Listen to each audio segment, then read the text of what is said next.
आज मोठ्या प्रमाणामध्ये आमच्या महायुतीच्या हिंदुत्ववादी सरकारने आज इथे तरतूद केलेली आहे। या आमच्या राज्याची या आपल्या भागामध्ये असं भव्य स्मारक आम्ही उभं करून दाखवू की जगभरातले लोक इथे आमच्या राजाला नतमस्तक व्हायला येतील, ही शपथ घेऊन आम्ही इथून जाणार आहे।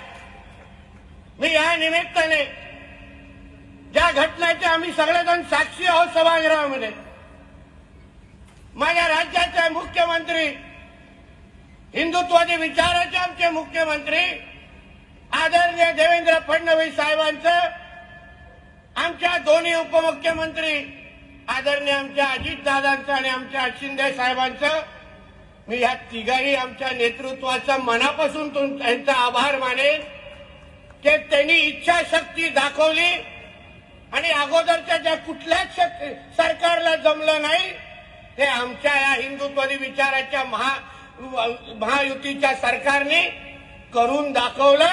याबद्दल आम्हाला त्यांच्यावर सार्थ अभिमान आहे। आता तरतूद झालेली आहे, संबंधित कुटुंबियाशी आम्ही सगळेजण बोलतोय। येणाऱ्या काही वर्षामध्ये मी महाराष्ट्रातल्या देशातल्या हिंदू समाजाला आम्ही विश्वास देतो की आमच्या राजाच्या स्मारक आम्ही इतकं भव्य भव्य ते उभं करू की बाकी सगळ्याला पण थोडं लाज वाटेल अशा पद्धतीचं स्मारक आम्ही इथे उभं करून तुम्हाला दाखवू। हा आमचा शब्द आहे तुम्हाला, कारण का ह्याच्यात तडजोड करण्याचं काहीच कारण नाही।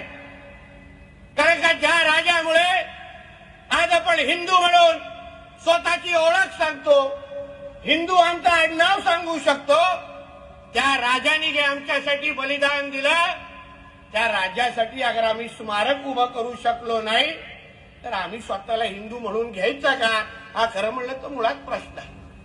कारण का छत्रपती संभाजी राजे नसते तर आपल्या आडनावाच्या आपल्या नावाच्या पुढे वेगळेच आडनाव लागले असते, कोण शेख असता, कोण खान असता।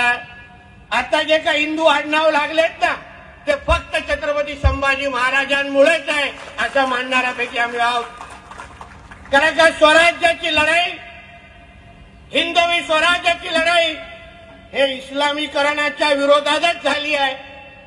मुघलांनी जे काही इस्लामिक आक्रमण जे सुरू केलं होतं त्या कार्ट्या औरंग्याने ज्या पद्धतीने आमच्या हिंदू मंदिरं तोडली, आमच्या हिंदू माता भगिनींचा छळ सुरू केला, हिंदू धर्माला नष्ट करण्याचे शपथ ज्या औरंग्याने घेतलेली त्या औरंग्याला थांबवण्याचं आणि आव्हान देण्याचं काम कोणी केलं असेल तर ते छत्रपती शिवाजी महाराज आणि छत्रपती आमच्या संभाजी महाराजांनीच केलेलं आहे।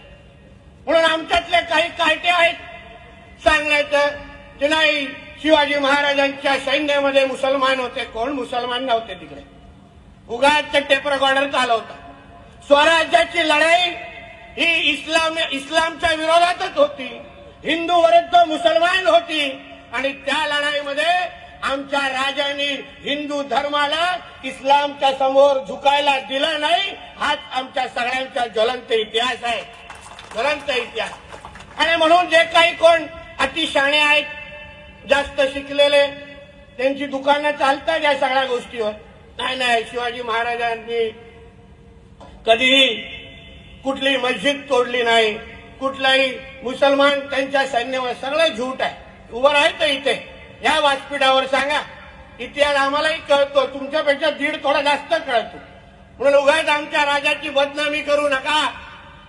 जे काही हिंदू धर्माच्या विरोधात ज्यांनी ज्यांनी वाकड्या नजरेने पाहिलं त्यांना तिथे ठेचण्याचं काम आमच्या स्वराज्याच्या रक्षकांनी केलं।